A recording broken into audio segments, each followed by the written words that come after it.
One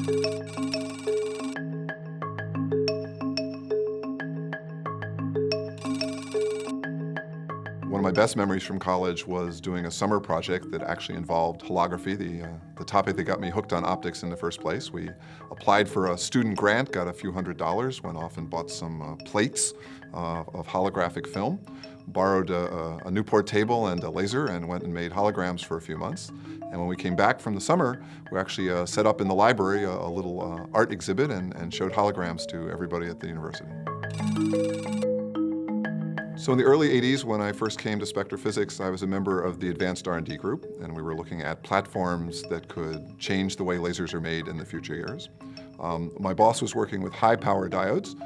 At that time, instead of buying one diode for $1,000, you could actually get 19 diodes on the same bar for about twice the price. And he realized that this was a cost-effective way of pumping other lasers that was important, and he figured out how to use them for solid-state lasers.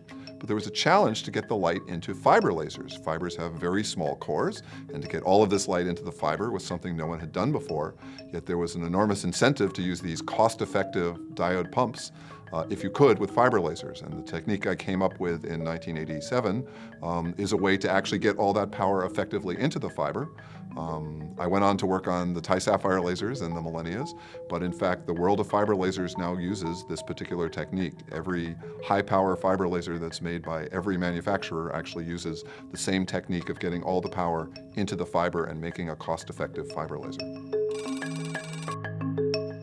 So the year is 1990. We have our solid-state replacement for the dye laser, being the Tsunami Ti-Sapphire laser, but we're still pumping it with an ion laser, a gas laser, and there was pent-up demand for a completely solid-state system. And it seems simple now, but in fact it was very difficult to come up with a solid-state green laser that was both cost-effective and quiet. And we had a breakthrough here at Spectrophysics. One of my colleagues in the back lab figured out a way to make the diode pump solid-state green laser quiet and at a cost where we could actually sell it to people and where they could pump their Ti-Sapphire lasers.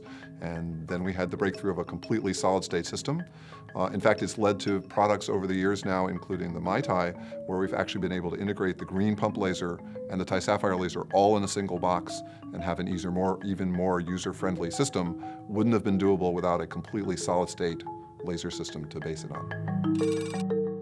I think what really keeps me excited every day is that each day is a little bit different here at work. There's different challenges in terms of solving problems, but in fact there's also new technologies in the laser business every few years. So I went from being an ultra-fast laser expert to really understanding fiber lasers, to understanding diode-pumped lasers, to working on Ti-Sapphire lasers, and now we're already looking at a bunch of new potential platforms.